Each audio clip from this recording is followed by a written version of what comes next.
Hello बच्चों, मैं आनंद यादव। आप सभी का स्वागत है आपका अपना यूट्यूब चैनल आनंद स्टडी पर। प्यारे बच्चों, क्लास 10th की जो मैथ है या साइंस है, इंग्लिश है या हिंदी है, हर एक सब्जेक्ट का क्लास 10th का डेली शाम को 7 बजे वीडियो आपको मिलेगा। तो इसलिए इस चैनल को सब्सक्राइब कर लीजिए, बगल में घंटी आएगी उसे ऑल पर करके ऑन रखिएगा, तभी जो है नोटिफिकेशन आपके पास पहुंचेगा, आप वीडियो आसानी से वॉच कर पाएंगे।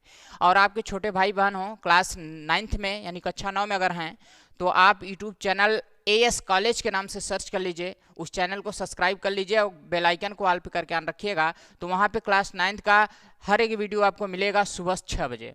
तो चलिए स्टार्ट करते हैं। आज का जो टॉपिक है क्लास 10th का जो एनसीईआरटी मैथ है, ये एनसीईआरटी मैथ का प्रश्नावली 1.1 है, लेकिन इसके अलावा मनोहर रेखा या जो भी पब्लिकेशन आप पढ़ते हैं उन पब्लिकेशन का आप कमेंट कर दीजिएगा कि यही पढ़ाइए, तो उसका भी वीडियो आपको मिल जाएगा। तो चलिए स्टार्ट करते हैं। प्रश्नावली 1.1 जो है इसमें पहला नंबर सवाल है, लेकिन सवाल स्टार्ट करने से पहले चैप्टर का जो नाम है वास्तविक संख्या है, रियल नंबर। तो वास्तविक संख्या है क्या, या संख्याएं कितनी प्रकार की होती हैं, संक्षिप्त में थोड़ा समय लेके उसको हम आपको डिटेल में बता देते हैं। तो बहुत ही अच्छे से ये जो यूक्लिड विभाजन एल्गोरिथम है ना, ये कुछ नया नहीं है। आप भाग देना जानते हैं, भाग आपको आता है, डिवीजन, तो बस वही है, इसका थोड़ा सा मेथड है, आपको कंसेप्ट क्लियर करा देंगे। तो धैर्य रखिएगा, कम से कम 10 मिनट वीडियो वॉच करिए तो यकीन है कि पूरा वीडियो आप देखेंगे। तो चलिए स्टार्ट करते हैं। सबसे पहले संख्याओं के बारे में आपको बताते हैं। देखिए, संख्याएं जो होती हैं वो दो प्रकार की होती हैं, एक तो वास्तविक, दूसरी काल्पनिक। वास्तविक और काल्पनिक। वास्तविक संख्याएं जो है आपके सिलेबस में है, लेकिन काल्पनिक संख्या आपके सिलेबस में नहीं है, तो उसको हम नहीं पढ़ाएंगे। काल्पनिक संख्या आपको 11 से मिलेगा, वहां आपको देखने को मिल जाएगा वीडियो। तो वास्तविक संख्याएं जो हैं इसमें भी दो प्रकार की, एक तो परिमेय होता है, दूसरा अपरिमेय। इसी का पूरा खेल इसमें है, परिमेय और अपरिमेय। लेकिन परिमेय में कितनी संख्याएं और होती हैं, या परिमेय और किस तरह से होता है, अपरिमेय किस तरह से होता है, आपको A to Z जानकारी इसमें हो जाएगी, कोई और वीडियो देखने की जरूरत नहीं पड़ेगा। देखिए, सबसे पहले तो वास्तविक संख्या दो प्रकार का होता है, परिमेय और अपरिमेय। तो परिमेय में जितनी संख्याएं पाई जाती हैं उसको बताते हैं, उसके बाद अपरिमेय बता देंगे। परिमेय में जो संख्याएं होती हैं, प्राकृतिक संख्या आप जानते हैं कि प्राकृतिक संख्या जो होता है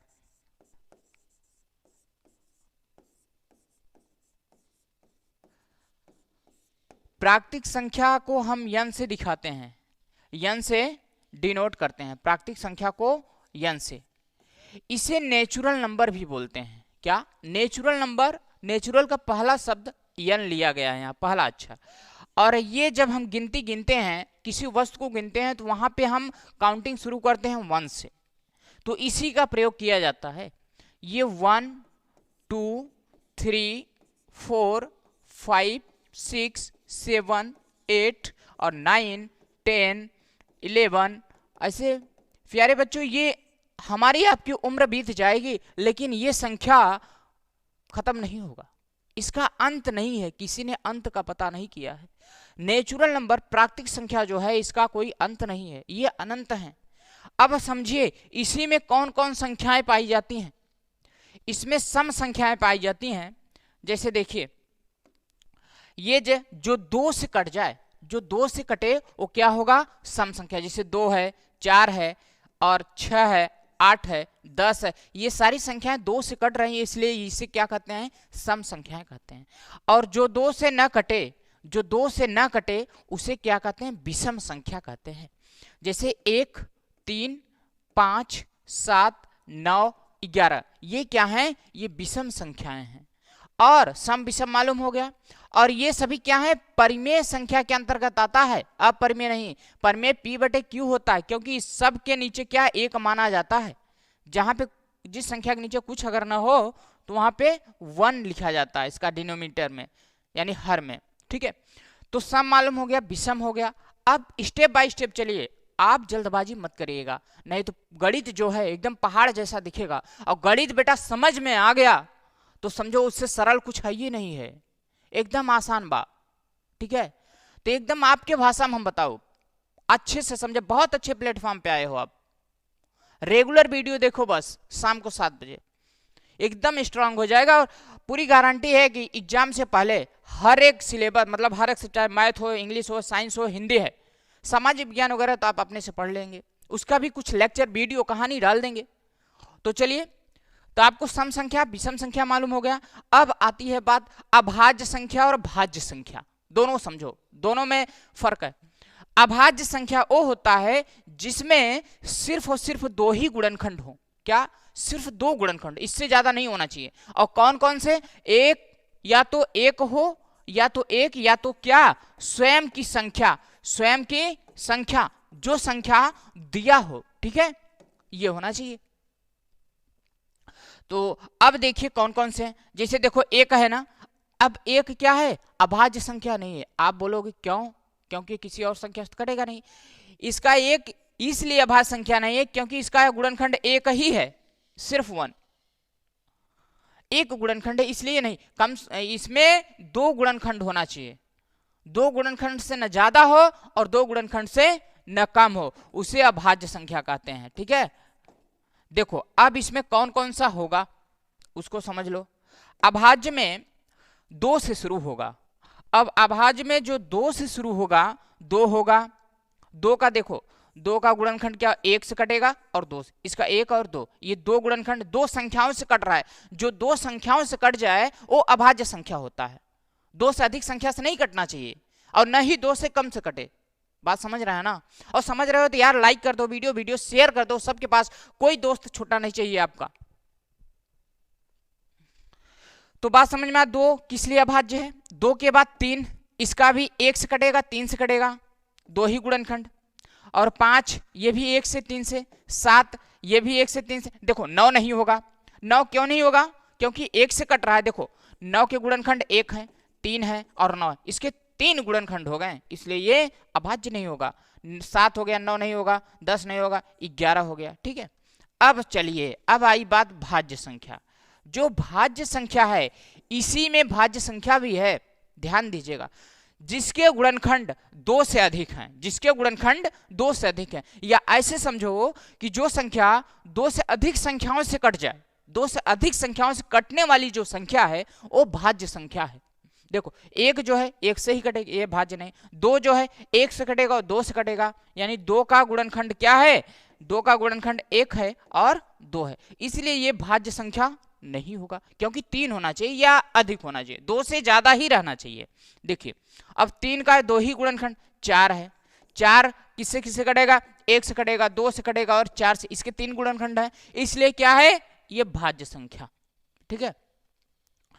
अगर एक को छोड़ दिया जाए, एक को छोड़ दिया जाए तो अभाज्य संख्या के अलावा एक और दो को, ध्यान दीजिएगा, एक और दो तीन, एक और दो तीन, तीन के बाद जितनी भी संख्याएं हैं अभाज्य संख्या, उसमें से अभाज्य संख्या को अगर हम छोड़ देंगे तो सभी संख्याएं भाज्य होगा। बहुत ही सरल, यानी तीन के बाद जितनी संख्याएं हैं, अगर उसमें से तीन के बाद जितनी संख्या हैं उसमें से अभाज्य संख्या को निकाल दिया जाए तो सभी भाज्य संख्या बचेगी। जैसे देखिए चार हो गया, चार के बाद छह, इसके भी दो से अधिक गुणनखंड हैं। चार के बाद छह हो गया, छह के बाद क्या? आठ आएगा, 9, 10, 12, 14, 15, 16, ये सभी क्या है? इसका भी कोई अंत नहीं, अनंत है। अभाज्य भी अनंत होता है, भाज्य भी अनंत होता है, संख्याएं अनंत हैं, ठीक है। अब क्लियर हो गया आपको? चलिए, सम संख्या, विषम संख्या, भाज्य संख्या, अभाज्य संख्या, ये चार आपको मालूम हो गया। अब आई बात पूर्ण संख्या, ठीक है। क्या? पूर्ण संख्या। पूर्ण संख्या जो है ये W से दिखाते हैं। W से क्यों दिखाते हैं? क्योंकि ये होल नंबर है, इसका स्टार्टिंग वर्ड लिया गया। होल नंबर कहते हैं पूर्ण संख्या। पूर्ण संख्या को इंग्लिश में होल नंबर बोलते हैं। और ध्यान दीजिए, जितनी नेचुरल संख्याएं हैं सभी के सभी होल नंबर है, पूर्ण संख्या है। बस एक संख्या भी कम है इसमें, जीरो। क्या? अगर हम इसके पहले जीरो लगा देंगे इन सभी संख्याओं के पहले तो क्या हो जाएगा? पूर्ण संख्या। पूर्ण संख्या जीरो से स्टार्ट होता है, प्राकृतिक संख्या एक से और पूर्ण संख्या जीरो से। 0, 1, 2, 0, 1, 2, 3, 4 5 सभी यही संख्या 6 7 8 9 ऐसे ये भी क्या है अनंत है, ये भी अनंत है। ठीक है, प्राकृतिक संख्या पूर्ण संख्या और वो चारों सम विषम अभाज्य भाज्य हो गया। अब चलिए पूर्णांक देख लीजिए। पूर्णांक क्या है, बहुत ही इंपॉर्टेंट। पूर्णांक जो है इसे जेड से, इंटीजर्स बोलते हैं, पूर्णांक को जेड से दिखाया जाता है। और पूर्णांक जो होता है इस दुनिया में जितनी संख्या है, जितनी संख्या चाहे वो प्लस का होगा और चाहे माइनस का होगा, प्लस माइनस सभी, और इसके अलावा जीरो जो बच रहा है, जीरो तो न प्लस है न माइनस है, तो जीरो और प्लस की संख्या और माइनस की संख्या सभी की सभी क्या है पूर्णांक है। पूर्णांक का मतलब होता है पूर्ण अंक, पूर्ण अंक का मतलब पूर्णांक, पूर्ण अंक पूर्णांक ही होता है। और पूर्ण अंक ध्यान दीजिए पूर्णांक, लेकिन दशमलव में नहीं होना चाहिए, पूरा का पूरा अंक होना चाहिए। दशमलव में अगर आ जाएगा तो पूर्णांक नहीं होगा।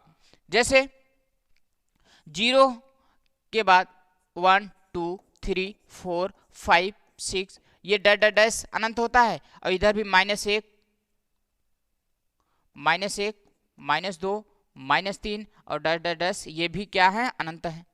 यानी जितना पूर्ण संख्या है वो सभी और माइनस की जितनी संख्याएं हैं, प्लस माइनस और जीरो, इन तीनों का समूह जो होता है वो पूर्णांक होता है। ठीक, इतना तो समझ में आ गया। अब बात आई, ये सभी संख्याएं क्या हैं परिमेय के अंतर्गत ही आती हैं, क्योंकि इसके नीचे सबके नीचे एक माना जाता है।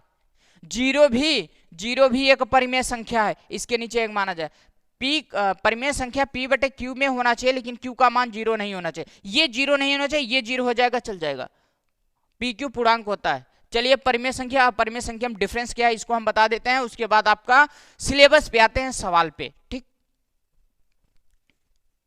देखिए परिमेय संख्या,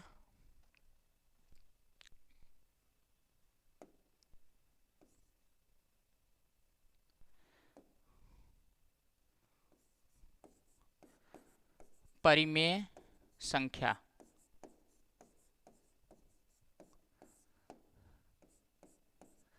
परिमेय संख्या जो होता है वो p बटे q का रूप होना चाहिए, p बाई q का रूप, यानी अंश और हर, अंश बटे हर जिसमें हो। लेकिन यहाँ q का मान जीरो नहीं होना चाहिए, ये जो q है ये जीरो नहीं, p जीरो होगा चलेगा, q जीरो नहीं होना चाहिए, और p q पूर्णांक होना चाहिए। ध्यान दीजिएगा कि p और q क्या पूर्णांक हो, PQ पूर्णांक हो, और HCF किसका P और Q का 1 होना चाहिए, ये सह अभाज्य होगा। PQ क्या होना चाहिए, सह अभाज्य होना चाहिए। सह अभाज्य का मतलब जिसका HCF 1 आए। तो ये बात समझ में आना, PQ क्या होना चाहिए, P बटे Q के रूप में होना चाहिए, PQ पूर्णांक होना चाहिए, Q का मान जीरो नहीं होना चाहिए। इन दोनों का अगर हम HCF निकालेंगे महत्तम समाप्रवर्तक तो उसका मान 1 आना चाहिए। ठीक है, अब परिमेय संख्या, अब जैसे एग्जाम्पल समझ लीजिए। एग्जाम्पल में देखिए, जैसे कोई भी संख्या, हमने क्या बताया था, कोई भी संख्या जिस चाहे अंश बटे हर हो, इसके नीचे एक माना जाता है, 3 के नीचे एक माना जाता है, इसलिए p बाई क्यू के रूप में, ये भी p बाई क्यू के रूप में है। और या फिर माइनस में अगर है -7 बटे 8 तब भी ये क्या है परिमेय है, p बटे क्यू के रूप में, और ये सभी क्या है पूर्णांक है। इन सभी का HCF लेंगे, 3 5 7 8 ये क्या है पूर्णांक है। पूर्णांक हमने बताया था कि प्लस और माइनस दोनों होता है, तो ये क्या है पूर्णांक है और p बटे क्यू के रूप में है। और HCF, इसका HCF निकालेंगे तो क्या आएगा 1 आएगा। ठीक, इसके अलावा ध्यान दीजिएगा, अगर कोई संख्या दशमलव में है, जैसे 3.256 इतना है, ठीक है, दशमलव बाद संख्या आगे न बढ़े, 2-3 अंक जाके रुक जाए, तो ये भी क्या होगा परिमेय होगा, क्योंकि p बटे क्यू के रूप में हम निकाल सकते हैं, p बटे क्यू के रूप में निकाल सकते हैं, क्योंकि यहाँ दशमलव हटाएंगे, नीचे 1 लिख के 3 जीरो बढ़ा देंगे, p बाई क्यू का रूप हो जाएगा। और सरलतम रूप लेना होगा, सरलतम रूप उसको काट दीजिएगा, आ जाएगा p बटे क्यू के रूप में।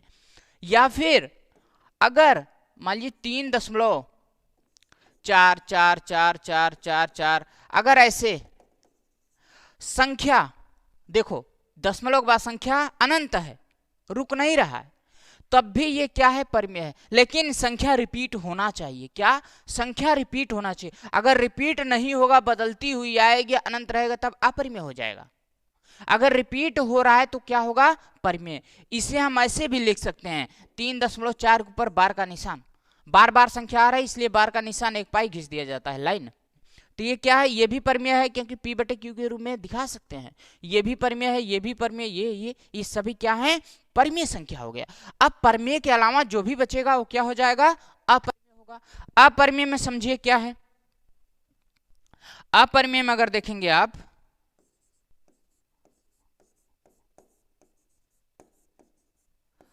अपरमेय संख्या जो होता है,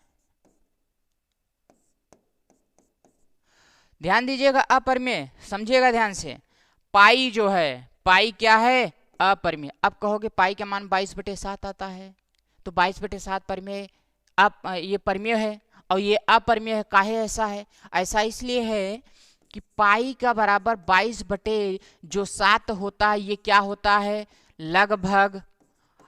और एक मान और होता है, पाई का मान 3.14 होता है, ये भी लगभग। आप कहीं भी देखे होंगे, आप कहीं देखे होंगे लगभग,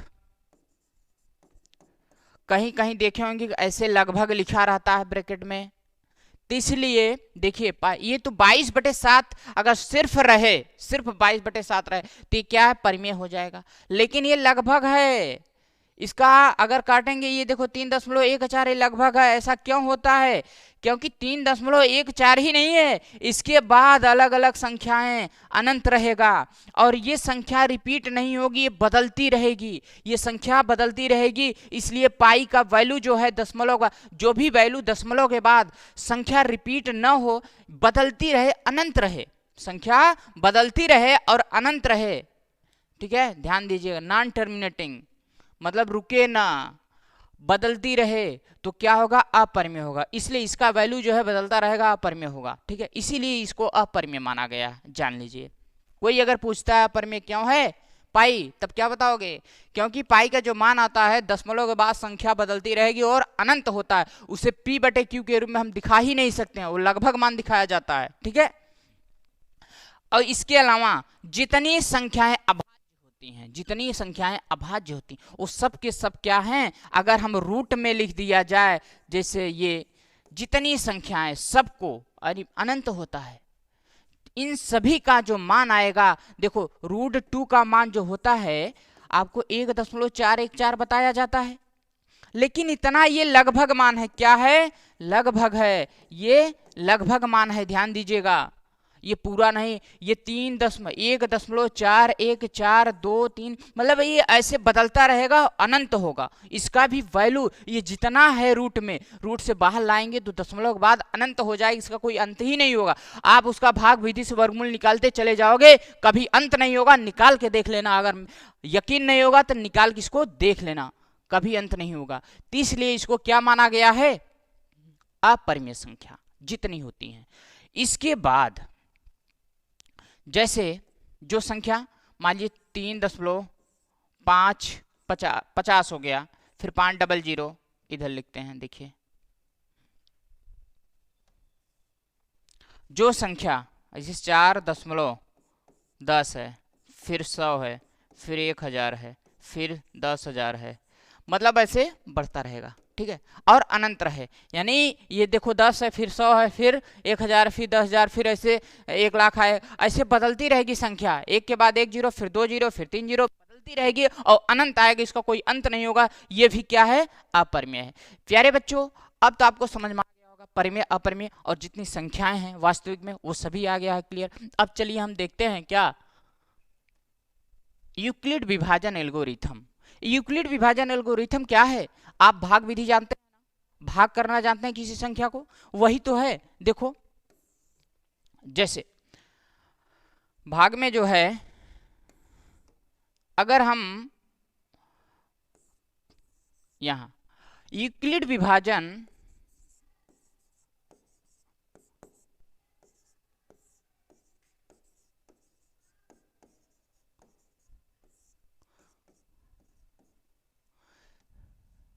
यूक्लिड विभाजन एल्गोरिथम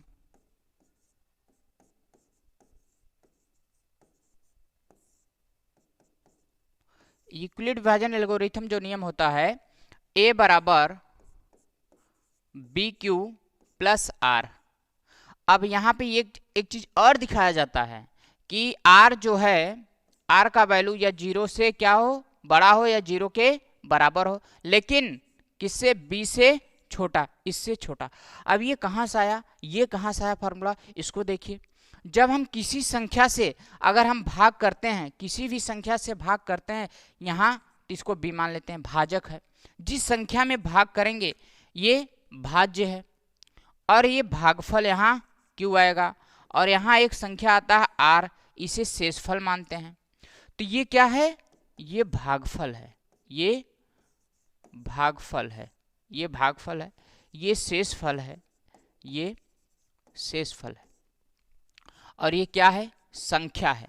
ये क्या है, संख्या, या कह सकते हो भाज्य जिसे कहा जाता है, ये भाज्य। और ये क्या है, ये भाजक है, ये भाजक है। अब समझो, सूत्र जो होता है भाज्य बराबर भाजक, भाज्य बराबर भाजक गुणते भागफल प्लस शेष, यानी यहाँ जो a रहेगा इसके बराबर b का गुणा q में, और ये जोड़ देंगे, बस यही है। और एक चीज और सोचो, ये देखो a के बराबर यानी इसके बराबर, a के बराबर ये b का गुणा q में होगा, और ये जोड़ेंगे तो यही प्राप्त होगा, b q और प्लस ये r। इतना बात समझ में आया, यहाँ से आया। अब इस पॉइंट को देखो, ये जो है r 0 से बड़ा या 0 के बराबर होना चाहिए, b से छोटा।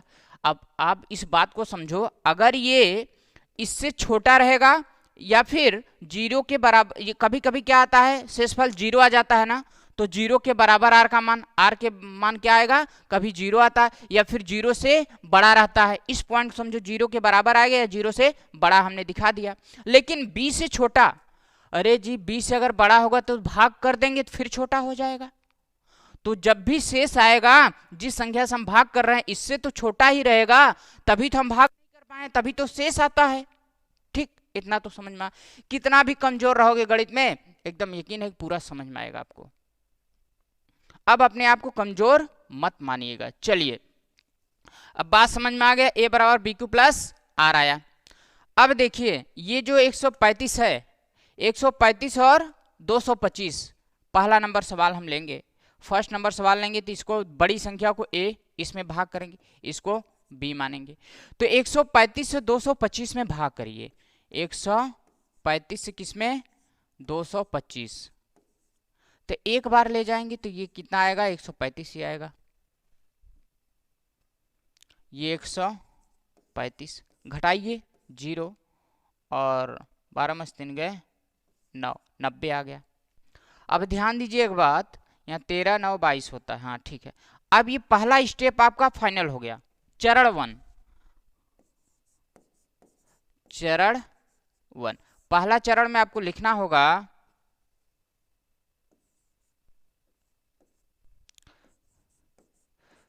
चरण 1। चलिए, फर्स्ट चरण में a बराबर यानी कितना है, पहले चरण में आपको लिखना है a का मान क्या है, 225 है, 225 के बराबर इसका इसमें गुणा, ये जोड़ देंगे 135 गुणते 1 और प्लस 90। अब चरण दूसरे, और जब तक ध्यान दीजिएगा, जब तक ये 0 नहीं आएगा तब तक HCF नहीं मालूम होगा। यहाँ शेषफल जब 0 हो जाएगा, जो अंतिम भाजक होगा जिससे पूरी संख्या कट जाती है वही HCF होता है। अब ये 90 आया था, शेष जो बचा है इससे भाग करेंगे इसमें, यानी 90 से अगर हम भाग कर देंगे किसमें, 135 में, तो कितना होगा, 9 दूनी 18, 100 ज़्यादा हो जाएगा, एक बार जाएगा तो यहाँ 90। अब घटा देंगे तो यहाँ आ जाएगा 45। ठीक है, अब दूसरा स्टेप क्या होगा, ये 135 बराबर 90 गुणते 1 प्लस 45, 135 के बराबर 90 गुणते 1 प्लस 45। अभी भी 0 नहीं आया, तो आगे फिर देख लीजिए, फिर 45 से भाग करना किसमें, 90 में, 45 से हमें भाग करना किसमें, 90 में, तो 45 दूना 90। अब यहाँ देखिए शेष क्या आ गया, 0 आ गया, तो किससे कटा पूरी संख्या, 45 से, यही 45 आप क्या होगा, HCF होगा। चरण तीसरा, चरण तीसरा, अब इसमें देखिए क्या करेंगे 90 के बराबर 45 गुणते 2 प्लस ये इसका गुणा ये जोड़ेंगे 90 के बराबर 45 गुणते 2 और प्लस 0 शेषफल 0। अब लिखिए यहाँ पे ऐसे लिखिएगा चूंकि b बराबर 45 और r बराबर 0 इसलिए HCF बराबर क्या हो जाएगा 45। प्यारे बच्चों यही आपका आंसर है, ठीक है। और ये जो है पॉइंट आप एग्जाम में लिखिएगा तो बगल में ही ऐसे करके दिखा दीजिएगा, ये नहीं छुप छुप के करो साइड में करो, ऐसा मत करिएगा। एग्जामिनर भी तो देखे, काफी जांचने वाला वो भी तो समझे कि हाँ बालक अपने से गुणा भाग करके यहाँ सॉल्व कर दिया है क्वेश्चन, इससे आपका नंबर नहीं कटेगा, घबराइएगा मत, ठीक है। रफ वहीं साइड में कर लिया करो मैथ में। तो पहला आपको क्लियर हुआ। अब देखिए दूसरा, ये दूसरा नंबर वही सेकंड नंबर, इसमें भी यूक्लिड विभाजन ही, यूक्लिड विभाजन एल्गोरिथम।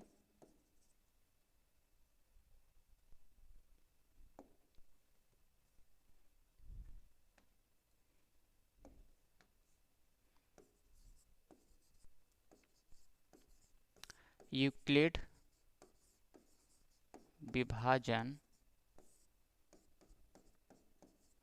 एल्गोरिथम, ठीक है। अब इसमें a बराबर क्या होता है और ये कहाँ से आया, तो आपको अब मालूम हो चुका है BQ प्लस R, जहाँ पे R क्या होना चाहिए,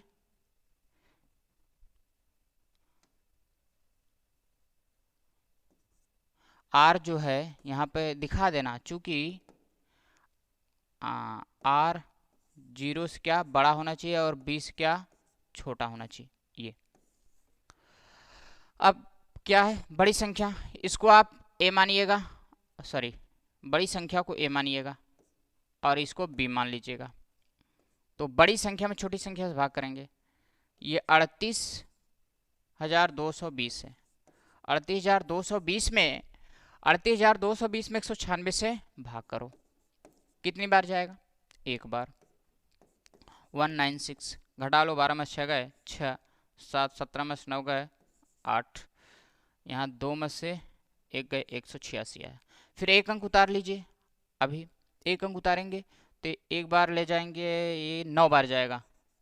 9 छक 54 4, 9 9 81, 4 85 5, 9 1 के 9, 9 8 17, घटा दीजिए, 12 में 4 गए 8 और यहाँ 5 में 5 गए 0 और यहाँ 18 में 108 और ये 0।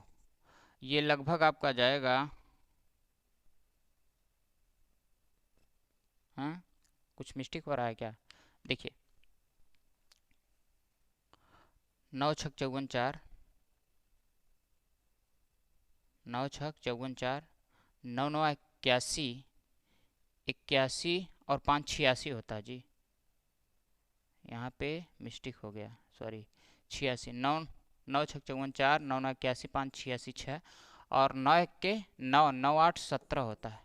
अब इसको हम घटाएंगे, 12 में से 4 गए 8, यहाँ 5 बचा, 15 में से 6 गए 9 और यहाँ बचा क्या 17, 17 में 17 0, यानी 1862 में से 1764 घटाएंगे क्या आएगा 98 आएगा।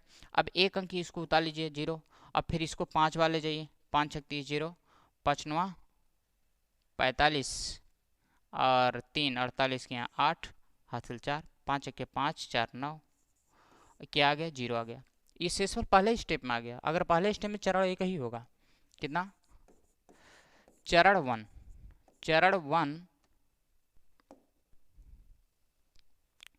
चरण 1 ही कंप्लीट कर देगा। देखो ए का मान क्या है, ये है 38, इसी फार्मूले पे 38,220 बराबर बी का मान क्या है, ये है और इसका इसमें गुणा करके ये जोड़ दो 196 गुणते 195 और प्लस क्या 0। तो चूंकि यहाँ लिख लीजिए, चूंकि r बराबर 0 और b के बराबर क्या आया 196, इसलिए यहाँ इसलिए HCF जब भी ध्यान दीजिएगा लास्ट में 0 जहां आ जाए वहीं बी का जो मान होता है वही एचसीएफ हो जाता है।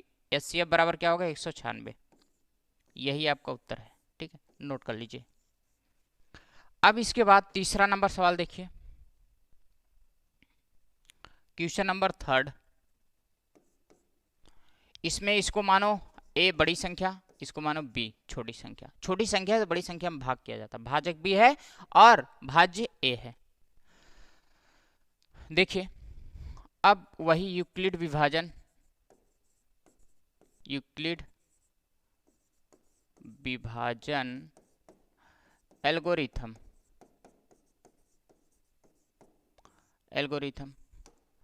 अब यहां पे a बराबर क्या होगा बी क्यू प्लस आर, और r क्या होगा 0 से या तो बड़ा होगा या तो फिर बराबर होगा, और किससे b से क्या होगा छोटा होगा, ठीक। अब यहाँ चरण 1, चरण फर्स्ट, पहले चरण में क्या लिखना होगा, ये 255 से भाग करिए, 255 से हमको भाग करना 867 में। 867 में कितनी बार जाएगा 6, 3 बार जाएगा, 3 5 15, 3 5 15 16 6, 3 दूनी 6 1 7, घटा दीजिए, यहाँ 2 यहाँ 0 यहाँ 1, 102 आया। अब फिर पहला चरण कंप्लीट हो गया। अब यहाँ से 867 के बराबर लिखेंगे क्या, इसका इसमें गुणा ये जोड़ देंगे, ये 867 बराबर 255 गुणते 3 और प्लस क्या आया 102 आया। चरण दूसरा होगा, चरण दूसरे में क्या होगा 102 से भाग करेंगे 255, 102 से भाग करेंगे किसमें 255 में, तो 2 बार जाएगा 104 होगा, यहाँ पे घटा देंगे 51 आ जाएगा। अब ये चरण दूसरा कंप्लीट हुआ, 255 के बराबर, 255 के बराबर 102 गुणते 2, 102 गुणते 2 और प्लस ये आर का मान क्या है 51 है। अभी भी शेष 0 नहीं आया, तो अभी आगे स्टेप एक स्टेप और होगा, 51 से इससे भाग करना है 102 में, किसमें 102 में, 102 में 51 दूना 102 होता है, ये क्या हो गया 0 आ गया। बस यही जहाँ पे 0 आ जाए जिससे भाग कर रहे हैं यही एचसीएफ हो जाता है।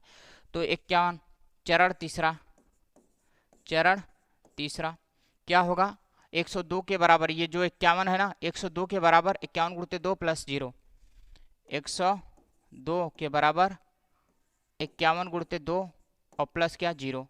अब यहाँ लिख लीजिए चूंकि r बराबर 0 और b के बराबर क्या आया 51 आया, इसलिए HCF क्या होगा 51, राइट। ये आपका जो है आंसर आ गया, यही होगा पहला।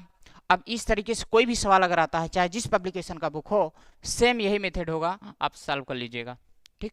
और जो भी पढ़ना चाहते हैं पब्लिकेशन की बुक को कमेंट कर दीजिएगा, उसको हम पढ़ाना शुरू करेंगे, जिसका ज़्यादा कमेंट रहेगा वही पढ़ाना शुरू करेंगे, जहाँ से ज़्यादा आएगा। चलिए अगला, दूसरा नंबर सवाल बहुत ही बढ़िया, देखिए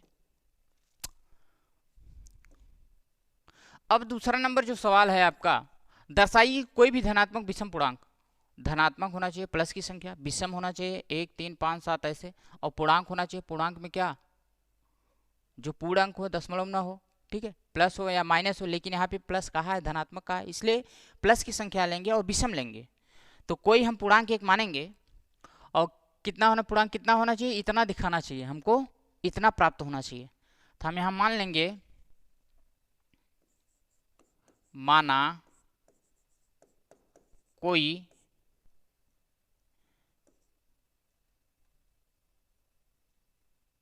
धनात्मक विषम पूर्णांक, क्या धनात्मक विषम पूर्णांक बराबर क्या a, और a माने हैं तो a के बराबर हमको पूर्णांक कितना दिखाना है 6q + 1 6q + 3 6q + 5 दिखाना जो है आपको a के बराबर क्या दिखाना है 6q + 1 या 6q + 3 या 6q + 5 ये दिखाना है। चलिए अब यहां समझते हैं बात, ध्यान दीजिएगा। b का मान क्या है, b के बराबर 6 है, और r का मान क्या आएगा, हमेशा b से छोटा रहता है, 0 से बड़ा या 0 के बराबर होता है। तो r का मान यहाँ 0 आएगा, 1 आएगा, 2 आएगा, 3 और 4 और 5, क्योंकि 5 6 से छोटा रहना चाहिए और 0 या 0 से बड़ा होना चाहिए। अब तो हो गया। अब विषम धनात्मक पूर्णांक माने है ना, चूंकि, और सुनिए, चूंकि ए एक विषम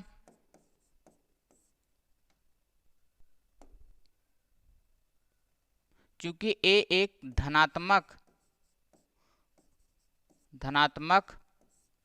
विषम, ऐसे लिखिएगा, धनात्मक विषम पूर्णांक है,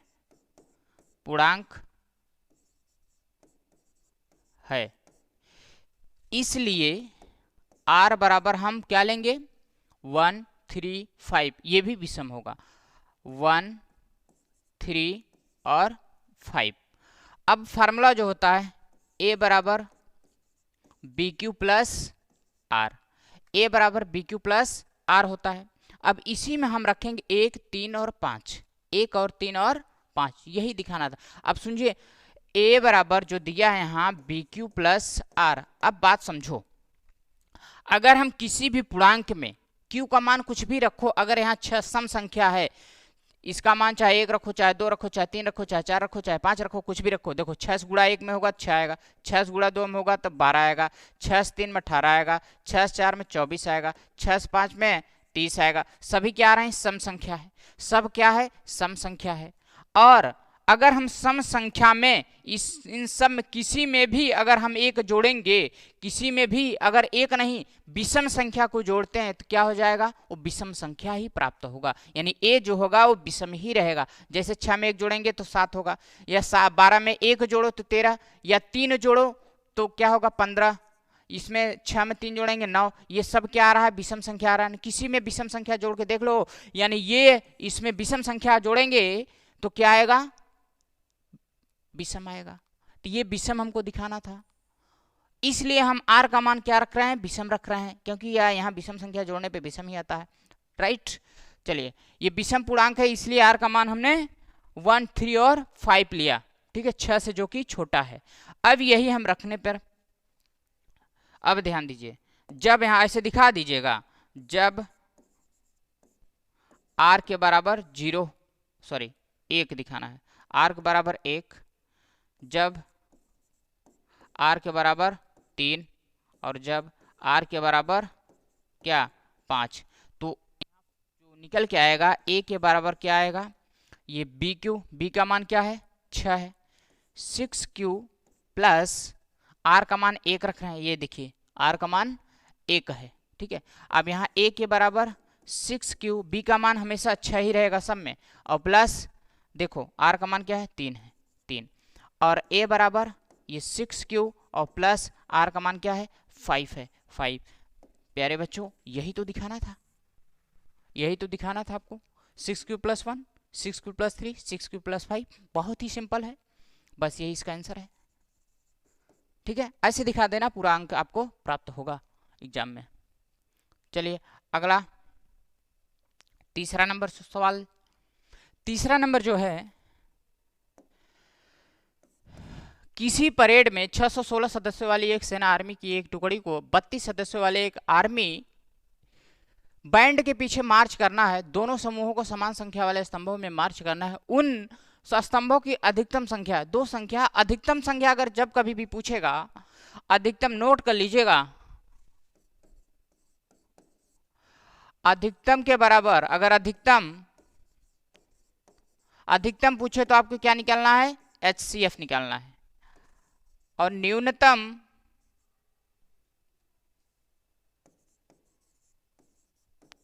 न्यूनतम पूछे तो क्या निकालना है आपको, LCM। कम से कम पूछे, छोटी संख्या पूछे न्यूनतम या कम से कम, या छोटी संख्या पूछे तो क्या LCM। अधिकतम ज्यादा से ज्यादा बड़ी संख्या पूछे तो क्या HCF, जान लीजिए इसको। अब चलिए यहाँ पे देखिए, अधिकतम संख्या पूछा है ना, तो ये जो है एक 616 है, परेड कर रहे हैं और 32 सदस्यों वाले बैंड आर्मी के पीछे परेड कर रहे हैं, एक स्तंभ बन रहा है, कतार बन रही है, तो इसमें आपको अधिकतम संख्या पूछ रहा है, मतलब एक ऐसे है, ऐसे ऐसे लाइन है, बीच में ऐसे ऐसे लाइन है, तो अधिकतम संख्या पूछेगा तो आपको क्या निकालना होगा, आपको निकालना है इसका HCF, अधिकतम संख्या पे HCF क्या 616। तो यहाँ हम मानेंगे जो बड़ी संख्या वो A हो जाएगा, जो बड़ी संख्या है वो A होगा।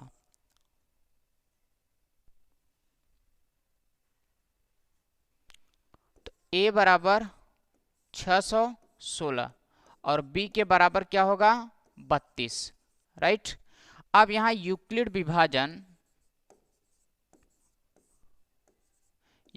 विभाजन एल्गोरिथम लगा दीजिए, यूक्लिड विभाजन, और वैसे भी निकाल सकते हो HCF, क्योंकि एल्गोरिथम कहा नहीं चैप्टर है इसलिए हम एल्गोरिथम ही बता दे रहे हैं। यूक्लिड विभाजन एल्गोरिथम होता है A के बराबर BQ प्लस R, और जहां पे R का वैल्यू क्या होना चाहिए, 0 से बड़ा होना चाहिए, 0 से बड़ा होना चाहिए या फिर B से छोटा होना चाहिए, किसका R का वैल्यू, राइट। अब ध्यान दीजिए यहाँ पे भाग करना है, किसमें 616 में किस संख्या, छोटी संख्या B का मान 32 है, कितनी बार, एक बार, 32 यहाँ आएगा तो यहाँ घटाएंगे तो 29 होगा, ये 6 इधर आएगा तो कितनी बार जाएगा 296 है, 9 बार जाएगा, तो 9 दूनी 18 और 9 तिरिक 27, 1 28, अब घटा देंगे तो क्या आ जाएगा 8 आएगा, शेष कितना आया 8 आया। अब पहला चरण तो कंप्लीट हुआ, चरण 1, पहले चरण में आपको क्या लिखना है 616 के बराबर, इसका इसमें गुणा, ये जोड़ेंगे 616 के बराबर ये 32 गुणते 19,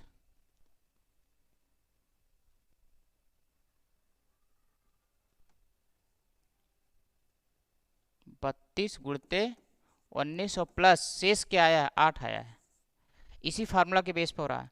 अब चरण दूसरे में देखेंगे 8 से भाग करेंगे 32 में, जब हम 8 से भाग करेंगे किसमें 32 से, तो 8 चौक 32, शेष क्या आ गया 0 आ गया, और 0 कहाँ से आया 8 से काटने पे, तो ये 8 क्या है HCF हो जाएगा, तो 32 के बराबर ये 8 गुणते 16, क्या 8 गुणते 16 नहीं 4 और प्लस 0। अब यहाँ लिख लीजिए चूंकि R का मान क्या आया 0, B का मान क्या आया 8, इसलिए HCF बराबर क्या हो जाएगा, HCF आपका ये 8 है, B का मान, यही जो है आपका उत्तर होगा, ये आंसर है, ठीक है, नोट कर लीजिए, लगा लीजिए। इसके बाद अगला सवाल,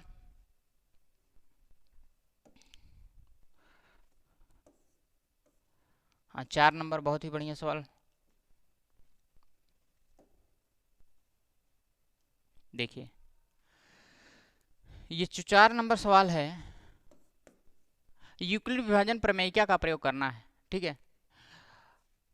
दर्शाइए कि धनात्मक पूर्णांक का वर्ग, कोई भी किसी धनात्मक पूर्णांक होना चाहिए, धनात्मक होना चाहिए, यानी कोई भी संख्या हो और धनात्मक हो, यानी 1 2 3 4 5 कुछ भी हो, पूर्णांक का वर्ग जो भी मानेंगे उसका वर्ग करेंगे, तो कितना आना चाहिए, किसी पूर्णांक m के लिए 3m प्लस 1 के रूप का होना चाहिए। तो देखिए अब इसमें जो है मान लीजिए, माना कोई धनात्मक पूर्णांक कोई धनात्मक पूर्णांक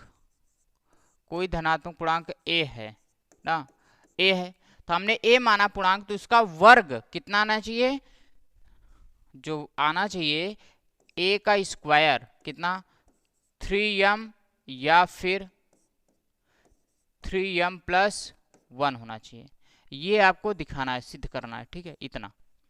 अब यूक्लिड विभाजन एल्गोरिथम का फार्मूला लगाएंगे, a बराबर क्या होगा, 1 मिनट पहले तो इसमें समझ लीजिए, देखो यहाँ 3 है, यहाँ भी 3 है। ये क्या है? b का मान है। b का मान हमें मालूम हुआ। जैसे ही b का मान मालूम हुआ 3, तो r का ऑटोमेटिक मालूम हो जाएगा कि 0 से लेके इससे छोटा, यानी 0, 1, 2 और 3 कर देंगे तो इसके बराबर हो जाएगा। इससे छोटा ही रहना चाहिए r का मान। b का मान हमें यहाँ से मिला, r का मान यहाँ से मिल गया। अब a बराबर फार्मूला लगाएंगे, a के बराबर बी क्यू प्लस आर, जहां पे r क्या है?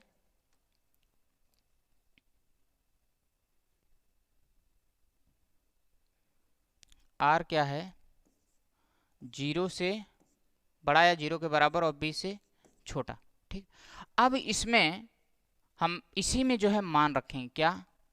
जब यहां लिखेंगे, जब r के बराबर क्या 0 लेंगे, जब r के बराबर 0 लेंगे तो a के बराबर क्या आ जाएगा?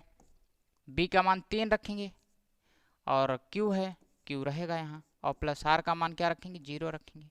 अब यहाँ दोनों तरफ वर्क करने पर, क्या दोनों तरफ या दोनों पक्षों का लिख सकते हो, दोनों तरफ वर्ग करने पर, राइट, दोनों तरफ वर्ग करने पर। बहुत ही आराम से समझिए इसको। जब वर्ग करेंगे तो a स्क्वायर होगा बराबर ये 3q, 0 तो खत्म हो जाएगा, इसका वर्ग हो जाएगा, क्या इसका वर्ग हो जाएगा।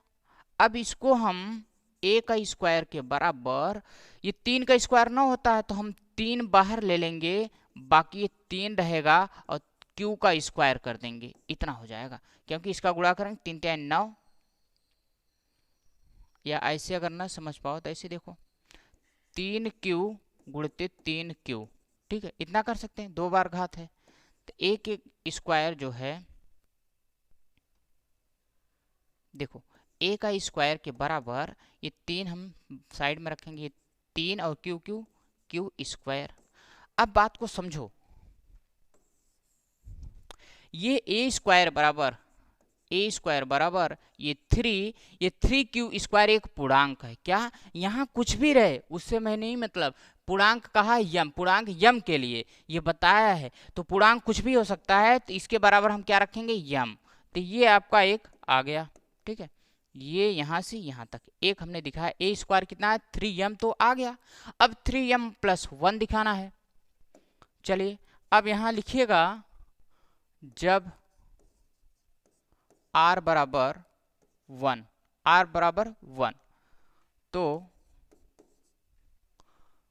a के बराबर b का मान 3 है, यहाँ q और प्लस r का मान 1 है तो 1 रखेंगे। दोनों तरफ का वर्ग कर दीजिए, दोनों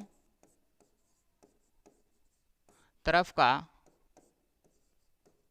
वर्ग करने पर, दोनों तरफ का वर्ग करने पर तो ये हो जाएगा a का स्क्वायर और ये 3q और प्लस r का मान क्या है? ये 1 है, ध्यान दीजिएगा ये 1 है, ये 1, इसका भी स्क्वायर होगा, ठीक है।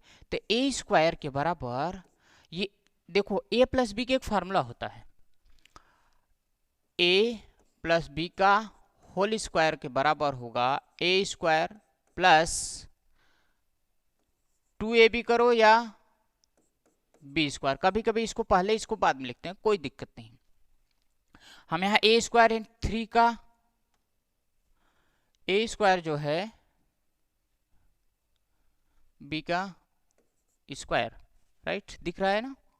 हाँ, अब जो है यहाँ इसको ये मानो, इसको b मानो, तो a स्क्वायर है ना, तो यहाँ 3q का होल स्क्वायर और प्लस 2ab है, 2 गुणते 3q a का मान है, b का मान 1 है, और प्लस उसके बाद क्या है? ये b का स्क्वायर है, तो यानी b का मान 1 है, 1 का स्क्वायर कर दीजिए, ठीक है। अब यहाँ a स्क्वायर के बराबर क्या आ जाएगा? 3 3 9, 9q स्क्वायर और प्लस 2 3 6q और प्लस यहाँ 1 की स्क्वायर 1 होगा। a स्क्वायर के बराबर ये यहाँ इन दोनों में देखो 3 कॉमन मिलेगा, क्योंकि हमको 3 लाना है, 3 कॉमन मिला तो यहाँ 3 हो जाएगा q स्क्वायर और प्लस यहाँ 2 बचेगा और q और प्लस यहाँ 1 बचेगा। अब समझो इसके बराबर ये 3, ये कोई एक पूर्णांक है, देखो फार्मूला क्या है? bq + r, क्यू कोई पूर्णांक होता है तो बी का मान 3 है और क्यू का मान इतना है और प्लस आर का मान 1 है, इसके बराबर हम क्या मानेंगे, यम मानेंगे। ए स्क्वायर के बराबर ये 3m + 1, ये इतना आया। देखो हमको सिद्ध करना था ए स्क्वायर बराबर 3m या 3m + 1, प्रूव्ड हो गया। आपका एक आंसर यहां पे आया और दूसरा ये आया, ठीक है, इसको नोट कर लीजिए। वर्ग लाना था, क्या, पूर्णांक का वर्ग, पूर्णांक ये माना था, इसका वर्ग हमने ला दिया। बस ऐसे ही सॉल्व करना है आपको, राइट। अगला सवाल, चलिए देखिए, हाँ ये इसमें देखिए, यूक्लिड विभाजन प्रमेयिका का प्रयोग करके दर्शाइए कि किसी धनात्मक पूर्णांक का घन, उसमें वर्ग पूछा था, इसमें घन पूछ रहा है, तो वैसे ही है ये भी। देखिए ये जो सवाल है, मान लीजिए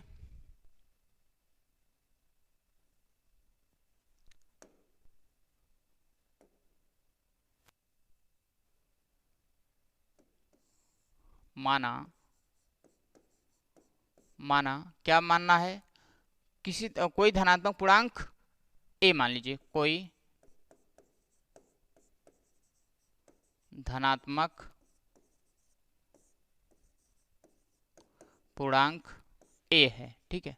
अगर हमने धनात्मक पूर्णांक ए माना है तो क्या करना है, घन, ये धन नहीं होगा जी, यहाँ घन होगा, ठीक है, ये घन लाना, घन का मतलब ए की घात 3, तो हमें सिद्ध क्या करना है, ए की घात जो 3 होगा,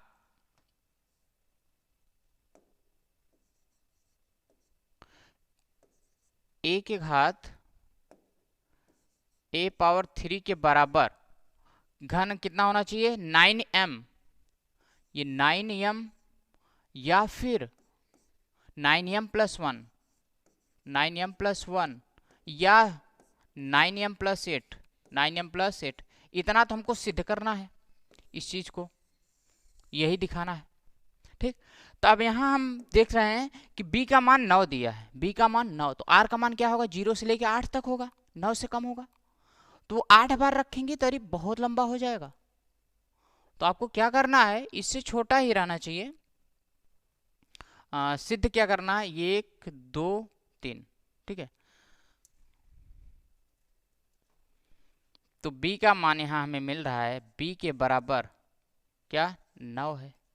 b के बराबर अगर 9 है तो r के बराबर क्या हो जाएगा, r के बराबर ध्यान दीजिए,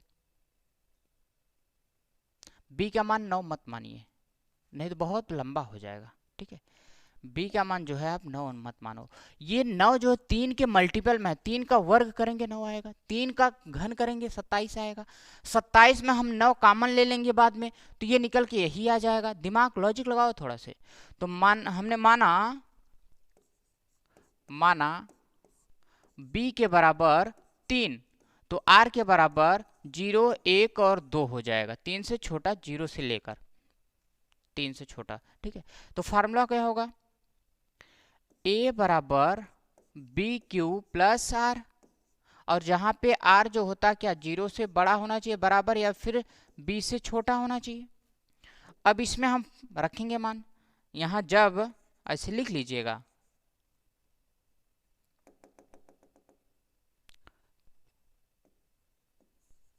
जब r बराबर क्या होना चाहिए, 0, जब r बराबर 0 हो तो a बराबर क्या होगा, जब r बराबर 0 हो तो a के बराबर आपका हो जाएगा, b का मान 3 है, 3 q और प्लस r का मान क्या, 0 रखेंगे, a के बराबर 3q हो जाएगा, 0 का वैल्यू कुछ नहीं। अब क्या हमको निकालना है, सिद्ध करना है a की घात 3, तो घन कर दीजिए, दोनों तरफ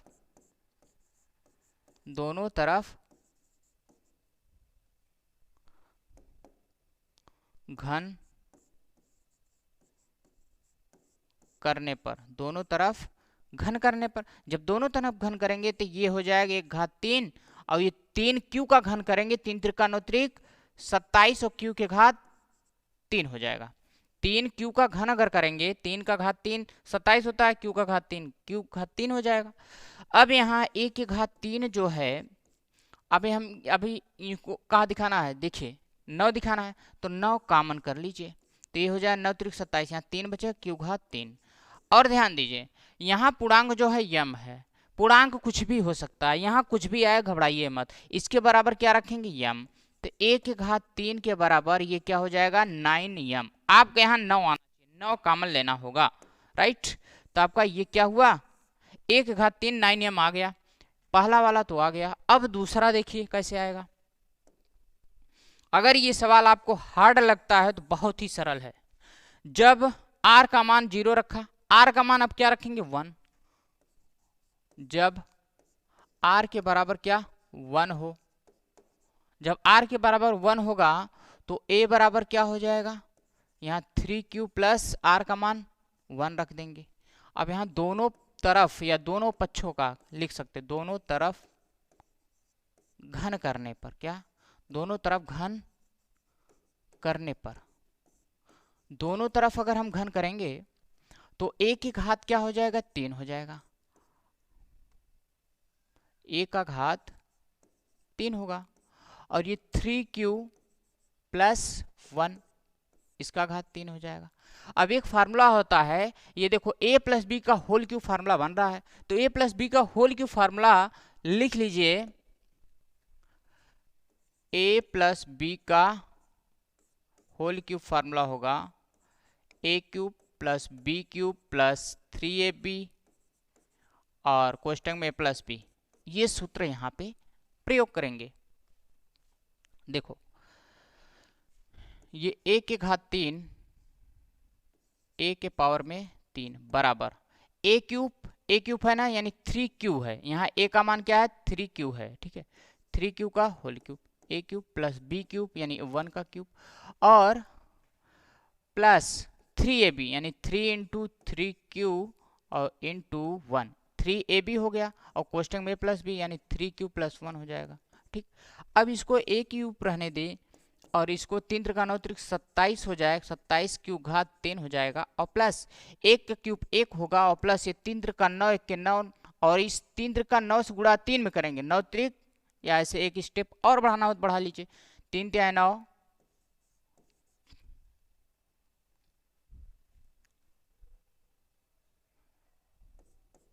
3 तिहाई 9 1 के 9 क्यू और ये 3q प्लस 1।